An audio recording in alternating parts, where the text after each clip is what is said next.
So today we're going to be on the topic of mushrooms, specifically poisonous ones, or mostly poisonous ones, as you'll soon find out, and specifically the Amanita genus, which is responsible for about 95% of all fatal mushroom poisonings worldwide, which is a lot considering there's a lot of poisonous mushrooms.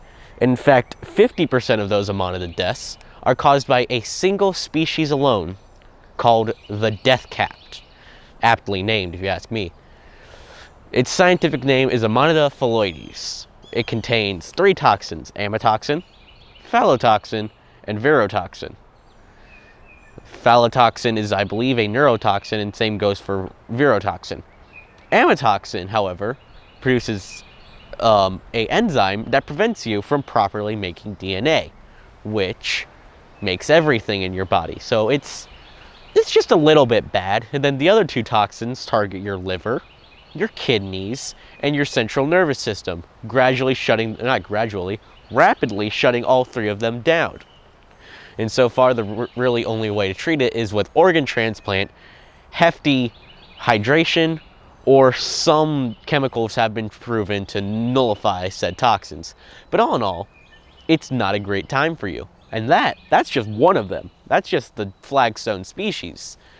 Then you have Amanita virosa.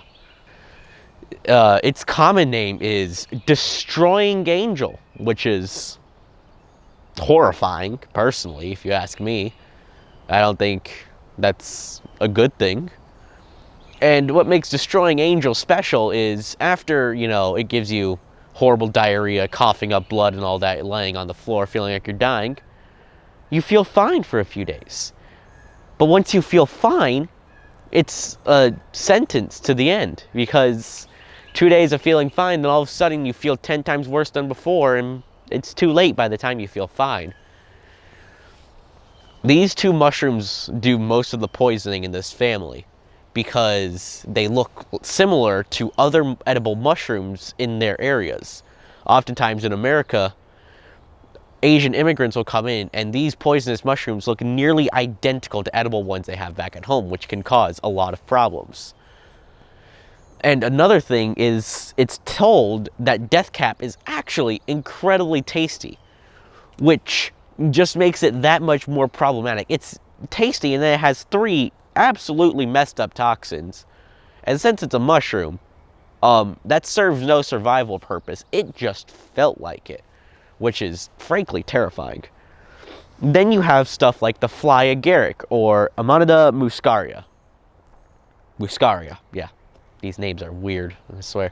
But the fly agaric is psychoactive from mucinol and isobutenic acid.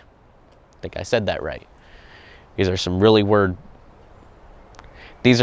weird words. But basically, it causes confusion, agitation, loss of consciousness, drowsiness, spaciness, possible hallucinations, and death. But people do still buy mucinol commercially because it is a good recreational thing. But it still has its risks. It still could kill you, and it is not a good idea. None of it is a good idea. If it comes from Amanita, 9 times out of 10, I wouldn't trust it. Then you have the panther cap, or Amanita panthera. It has the exact same things as the fly agaric, but in different ratios. Meanwhile, while the fly agaric makes you more aggressive, confused, the panther cap makes you a lot more drowsy and slowed down. But they do still have both reactions. One just has more of the other. Me personally, since they're fatal, I still wouldn't touch them. And also the fly agaric, as you'll see shortly, is your standard toadstool. Mind you, this entire genus of mushrooms is probably why your parents, your family, your relatives, your friends, your older brother, whatever, told you, don't touch mushrooms in the woods. It's because of these guys right here. Horrible, horrible family. Bet they get along, though. But then you have, like, the blusher mushroom, or A. rubescens. It is deadly. It could kill you. But if you cook it for long enough and hot enough, you cook out the toxin, and it's said to have a very nice, rich, beef-like flavor, which I think is just crazy and wacky, because some of these mushrooms, most deadly things ever. Some of them taste tasty. Even the deadly ones taste tasty sometimes. But they're fatal, horribly, horribly fatal, killing you in grotesque ways that I probably shouldn't be talking about. But that's beyond the point. And then another flagstone species of the Amanita genus is called Amanita caesarea, and there's one other species that I forget right now. I'll probably put it up on the screen. But they are some of the most delicious, sought after, expensive edible mushrooms, second to like truffles and stuff, in the world. Completely toxin free. No worries of them killing you, and yet they are nearly genetically identical to the death cap, destroying angel, panther cap, fly agaric. And speaking of the fly agaric, there's a entirely different species known as the royal fly agaric, or whatever. It is completely toxin free, but it has all the mind effects of the other ones, while it being completely toxin free. But all in all, the Amanita family is not something you should play with.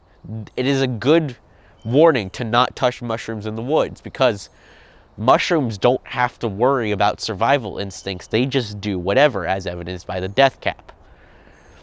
So I will put several pictures throughout the video, but here's a chart right here of all Amanita varieties in both Europe and Asia. And also, most of these are also in America as well. So please be careful. Do not touch anything that looks remotely like one of these mushrooms.